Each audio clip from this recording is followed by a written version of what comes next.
habaho kushanyarira kw'ebyobushubuzi hamwe n'ebyengyenda bwanyuma ya butandu eyaberi ahari Bishop Willis Street omuri Mbarara. Abataka barebwa nibanyurura n'omugwa hamwe na Pooriisi eyebiruka eyibagira ngu yabanegezaho kuri ekituga kandi eki kyajemesereza kureeta abapooliisi ab'embundu.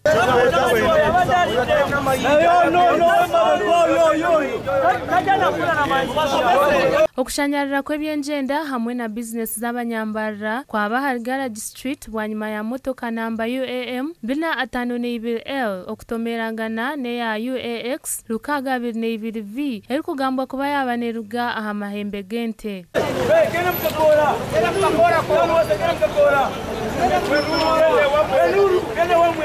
Turikuza kuhika omwanya ogu twashanga abataka ba Pooriisi yebiruka omu maraka eyi baba nibagira ngu tiyayoreka buringaniza aha kyabaho.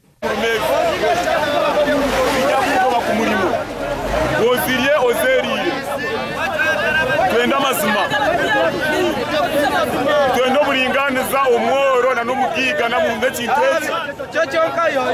muhanda atebyo niki abasajja batwesa na accident nga tuvuga bubora bamanyi motoka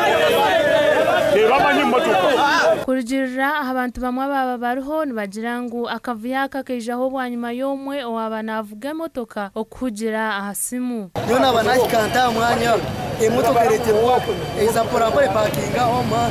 yaba ryasimu nagamba iyarigata nsuma rugamba hataza kwigura orwigi agabahina emotoka yindi zebe mukuratire rya speed nayo rwiza atakitera orwigi kayitera orwigi omukazi akanasubiraho ori arigamo yenda afite yame mukazi ambuze neki ori ajatebe mwatomero ati niwayigura ko orwigi bazo mukaya abantu bana bahika